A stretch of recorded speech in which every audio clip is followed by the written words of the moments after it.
নমস্কাৰ মই নৱকুকৈ সকলোকে স্বাগতম জনাই লৈ আহিছো এটা অতিকে গুৰুত্বপূৰ্ণ খবৰ। ৰাজ্যত সংঘটিত সকলোবিলাক ধৰ্ষণ কাণ্ডৰ আঁৰত কিবা মুছলমান বা মিয়া জড়িত হৈ আছে নেকি?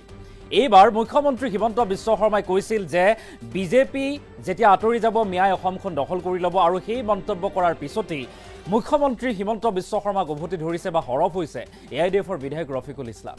ৰফিকুল ইছলামে কৈছে মিয়াই ব্ৰিটিছৰ লগত যুঁজি দেশ স্বাধীন কৰিছিল। মুখ্যমন্ত্ৰীয়ে কৈ থকা মিয়াসকলে ব্ৰিটিছৰ লগত যুঁজ কৰি বা যুঁজি স্বাধীন কৰিছিল দেশ, আৰু ব্ৰিটিছৰ লগত যুঁজি তেজ দি মিয়াই এনেদৰে ভাৰতবৰ্ষ স্বাধীন কৰি থৈ গৈছে। গতিকে ৰাজ্যত ধৰ্ষণ কাণ্ড সংঘটিত হোৱা সেই ধৰ্ষণকাৰী সকলো মিয়া নেকি বুলিও এতিয়া তীক্ষ্ণ প্ৰশ্ন AIDFৰ বিধায়ক ৰফিকুল ইছলামৰ। ৰফিকুল ইছলামে আৰু কি কৈছে আমি সবিস্তাৰে খবৰটো লৈ অহাৰ চেষ্টা কৰিছো যে মিয়াই ব্ৰিটিছৰ লগত যুঁজি দেশ স্বাধীন কৰি থৈ গৈছিল। মুখ্যমন্ত্ৰীয়ে কৈ থকা মিয়াসকলে ব্ৰিটিছৰ লগত যুঁজ দি স্বাধীন কৰিছিল দেশ, ব্ৰিটিছৰ লগত যুঁজি তেজ দি মিয়াই ভাৰতবৰ্ষ স্বাধীন কৰি থৈ গৈছে। লগতে ৰফিকুল ইছলামে কৈছে ৰাজ্যত ধৰ্ষণ কাণ্ড হৈ থকা ধৰ্ষণকাৰী সকলো মিয়া নেকি, সকলো মিয়া মুছলমানে কৰিছে নেকি বুলি প্ৰশ্ন এতিয়া বিধায়কগৰাকীৰ। তিতাবৰ তিনিচুকীয়াত হোৱা ধৰ্ষণৰ আঁৰত মিয়া আছে নেকি? বিজেপি নাথাকিলে মিয়াই অসমখন লৈ ল'ব বুলি কোৱা মন্তব্যক লৈ এবাৰ হৰফ হৈছে ৰফিকুল ইছলাম। মুখ্যমন্ত্ৰী হিমন্ত বিশ্ব শৰ্মাৰ মন্তব্যৰ প্ৰতিক্ৰিয়া স্বৰূপে ৰফিকুল ইছলামৰ এই মন্তব্য। এজন মুখ্যমন্ত্ৰী হিচাপে হিমন্ত বিশ্ব শৰ্মাৰ কথা একেবাৰে পাতল, একেবাৰে তৰল। এখন ৰাজ্যৰ মুখ্যমন্ত্ৰী চকীৰ পদমৰ্যাদা হিমন্ত বিশ্ব শৰ্মাই ম্লান কৰিছে। মুখ্যমন্ত্ৰীৰ কথা বতৰাৰ বাবে অসমীয়া হিচাপে আমি লাজ পাইছোঁ। মুখ্যমন্ত্ৰীয়ে যিবোৰ কথা কৈছে আৰু সেই কথা বতৰাৰ বাবে আমি অসমীয়া হিচাপে লাজ পাইছোঁ। বিজেপি জন্ম হোৱা আগৰে পৰাই মিয়া অসমত আছে বুলি মন্তব্য ৰফিকুল ইছলামৰ। ৰফিকুল ইছলামে কৈছে বিজেপিৰ জন্মই হোৱা নাই, তেতিয়াৰে পৰা অসমত মিয়া আছে, শ শ বছৰ ধৰি অসমত মিয়া আছে, যি টি কথা কৈ থাকে মুখ্যমন্ত্ৰী হিমন্ত বিশ্ব শৰ্মাই।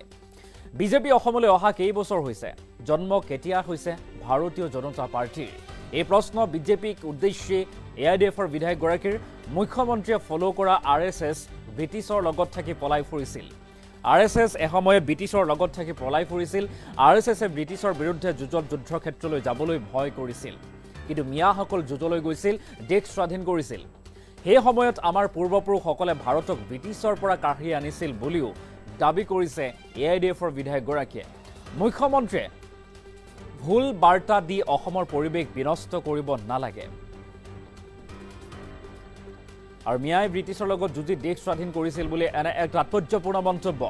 মুখ্যমন্ত্ৰী হিমন্ত বিশ্ব শৰ্মাই কৈছিল যে বিজেপি যদি নোহোৱা হৈ যায় তেনেহ'লে অসমখন মিয়াই লৈ ল'ব।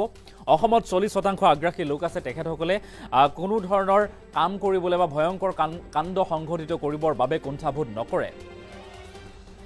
গতিকে এই যি মিয়া প্ৰসংগত মুখ্যমন্ত্ৰীগৰাকীৰ মন্তব্যৰ পিছতে এতিয়া প্ৰতিক্ৰিয়া AIDFৰ বিধায়ক ৰফিকুল ইছলামৰ।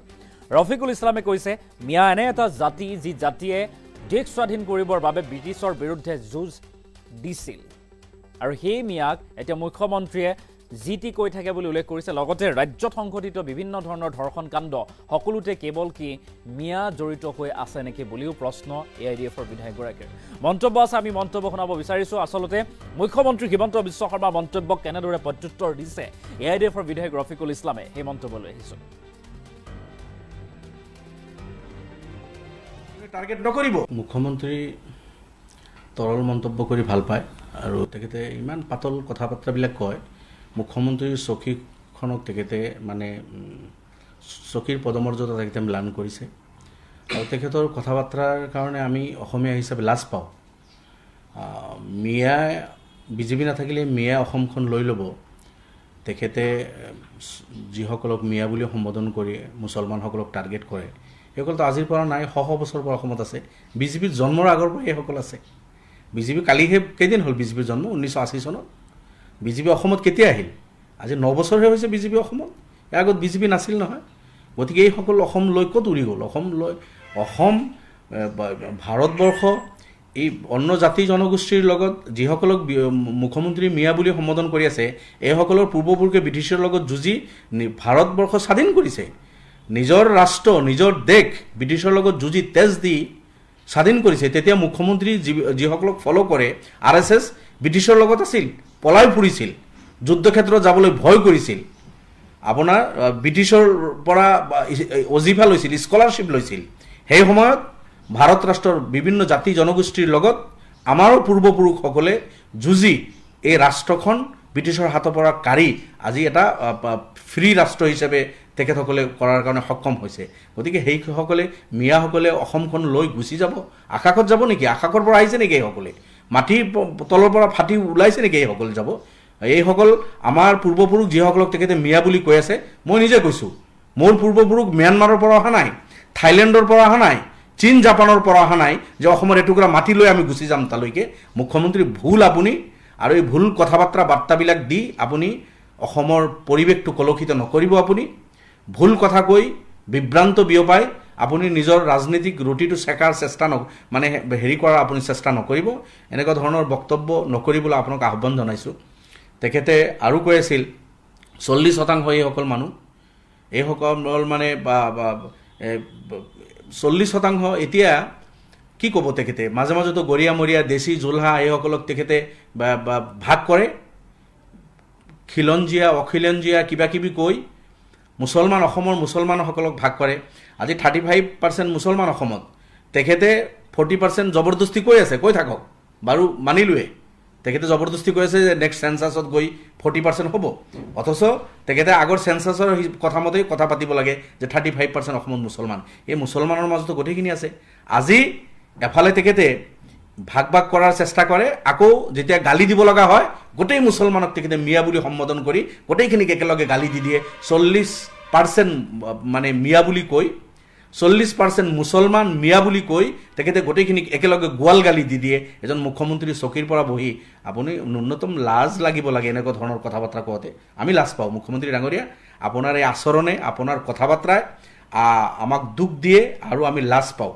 আপুনি আৰু কোনোবা হত্যাৰ কথা কিবা এটা প্ৰশ্ন কৰিছিল আপুনি তাৰ উত্তৰ কৈছে যে অকল হত্যাই নহয় এইসকলৰ হিষ্ট্ৰী হ'ল যে মোৰ মুখেদি কথাটো ওলাবলৈ লাজ লাগি আছে আপুনি কৈছে যে ৰেপ কৰিব তাৰপিছত হত্যা কৰিব এই জগত সিং বোলাজন তিতাবৰত এজন কি মিয়া নেকি হৌ সিদিনা ৰেপ কৰিলে তাৰপিছত ছোৱালীজনী ইমান মানে আমাৰ ভণ্টি এজনী নিজৰ ছোৱালী তিতাবৰৰ সেই ছোৱালীজনীক হত্যা কৰি সেপ্টিক ট্যাঙ্কত পেলাই দিলে আজি তিতাবৰ গৰম হৈ আছে গোটেই শিৱসাগৰ আপোনাৰ ৰাজ্যত জগত সিং বোলা এই মানুহজন কোন এজন মিয়া নেকি আপুনি কক এজন মিয়া নেকি হৌ সিদিনা তিনচুকীয়া চাহ বাগান এলেকাত সৰু ছোৱালী গাৰ্ল ছাত্ৰী সেইজনীক ৰেপ কৰি হত্যা কৰিলে এই ৰেপিৰজন কিবা মিয়া নেকি মুছলমান নেকি সেইজন জগত সিং বোলা নামৰ মানুহজন মুছলমান নেকি আশাৰাম বাপু এজন মুছলমান নেকি ৰাম ৰহিম নাম দি যিজন জেলত সোমাই আছে ৰেপিষ্ট এজন হাৰিয়ানাৰ এজন মুছলমান নেকি এজন মিয়া নেকি গতিকে এনেকুৱা ধৰণৰ ৰেপিষ্টক কোনো এটা জাতি ধৰ্মৰ লগত আপুনি মানে মিলাই দি সেই জাতিটোক আপুনি অপমান নকৰিব জগত সিং বোলাই পাখণ্ডৰ কাৰণে মই হিন্দু ধৰ্মক বেয়া নাপাওঁ হিন্দু ধৰ্ম হিচাপে একো বেয়া নহয় গতিকে আপুনি এটা জাতি বা এটা জনগোষ্ঠীক আপুনি টাৰ্গেট নকৰিব এইসকল ৰেপিষ্টৰ কোনো জাতি নাই এইসকল ৰেপিষ্টৰ কোনো ধৰ্ম নাই নামধাৰী ধৰ্মধাৰী এইবিলাক হয় আপুনি মুখ্যমন্ত্ৰী চকীত বহি এজন দায়িত্বশীল ব্যক্তি মুছলমানক গোৱাল গালি পাৰি দিব ৰেপ কৰিব হত্যা কৰিব এনেকুৱা ধৰণৰ কথা বাৰ্তা আপুনি মিয়া জনগোষ্ঠীটোক ক'ব আপুনি জগত সিঙৰ কি উত্তৰটো দিয়ক না আশাৰাম বাপুৰ উত্তৰটো দিয়ক এই তিনচুকীয়াৰ সেই চাহ বাগানৰ ফুল কমলীয়া ছোৱালীজনীক ৰেপ কৰি হত্যা কৰা এই হত্যাকাৰী ৰেপিষ্টৰ বিষয়ে আপোনাৰ মুখত তলা ওলমি থাকে আপুনি এইবিলাকৰ উত্তৰ নিদিয়ে অকল বাছি বাছি সেই মুছলমান ৰেপিষ্ট কেইটা আপোনাৰ চকুত পৰে বাকী ধৰ্মৰ ৰেপিষ্ট কেইটা আপোনাৰ চকুত নপৰে কিন্তু আমাৰ চকুৱে দিয়ে আমি মুছলমান হিন্দু খ্ৰীষ্টান এইবিলাক নেদেখোঁ আমি কোনোবা ৰেপিষ্ট আছে যদি ৰেপিষ্ট দেখোঁ দৃষ্টান্তমূলক শাস্তি সেজন পাব লাগে